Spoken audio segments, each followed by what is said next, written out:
Le Saint-Esprit a deux choses à faire dans le croyant, comme il a deux choses en Christ.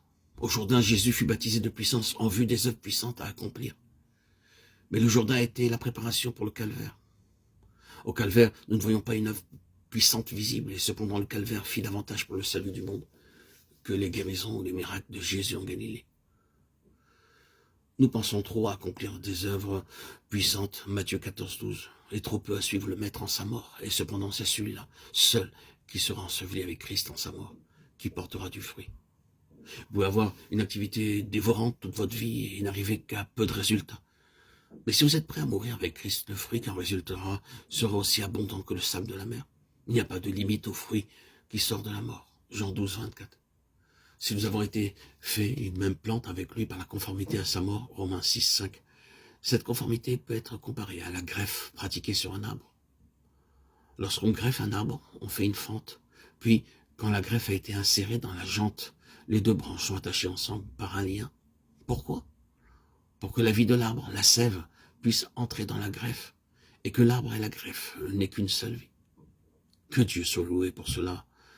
Quand Dieu prend le couteau pour nous séparer du monde et de nous-mêmes, et pour nous greffer en Christ dans sa mort, de sorte que sa sève de vie puisse couler en nous. Oh, quel fruit de vie, de joie, de paix, de patience. La greffe ne porte-t-elle pas? Le fruit vient de lui, comme notre vie. Qu'avons-nous donc à faire, sinon de demeurer en sa mort continuellement? Combien la vérité qui suit le verset 5 est belle, sachant qu'après avoir réalisé que nous sommes greffés en lui, notre vieil homme a été crucifié avec lui. Par l'apôtre, Dieu déclare que lorsque Jésus fut cloué à la croix portant en son propre corps les péchés du monde, notre vieil homme, la race du premier Adam, a été crucifié avec lui. Telle est la déclaration de Dieu au sujet du calvaire. Certains incrédules disent, c'est le récit que Paul en fait, c'est sa manière de voir. Non, non. Il faut se rappeler que ce fut Jésus lui-même qui révéla son évangile à Paul, et non les hommes. Galates 1, 12.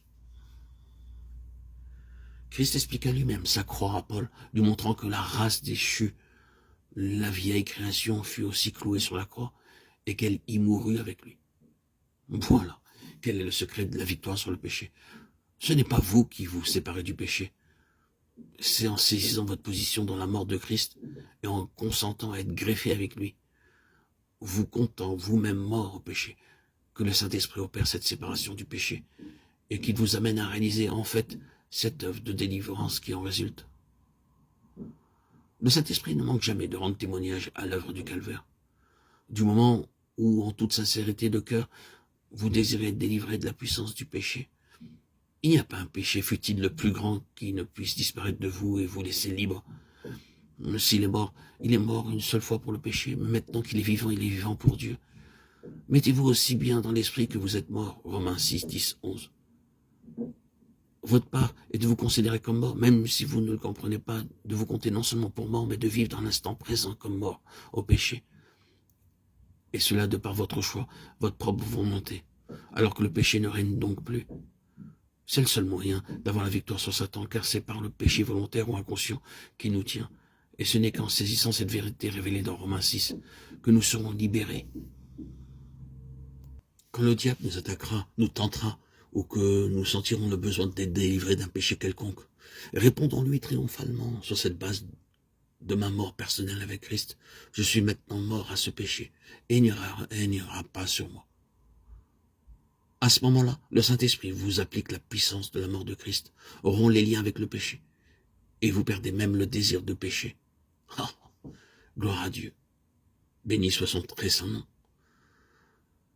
Que notre Seigneur, notre Dieu soit béni. La victoire est gagnée par la mort, car celui qui est mort est affranchi du péché. Gloire à son très saint nom. Gloire à Dieu, Yeshua, Jésus.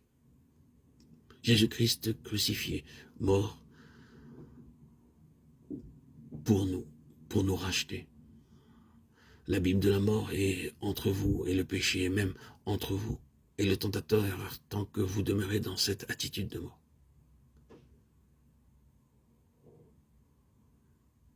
Et de plus, si vous voulez remporter la victoire sur l'ennemi qui tient une autre âme enchaînée avant de rien entreprendre, il faut que vous soyez sûr de votre base de Romains 6, Car le seul endroit où l'ennemi n'est pas de puissance, c'est le terrain de la croix.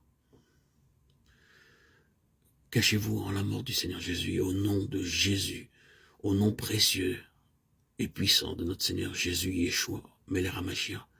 Levez-vous aujourd'hui et que le péché ne règne donc plus. Amen, Ken Yireh Ratzon. Alléluia. Que le Seigneur vous compte parmi ceux qui les conduisent et qui lui conduisent les âmes pour sa gloire.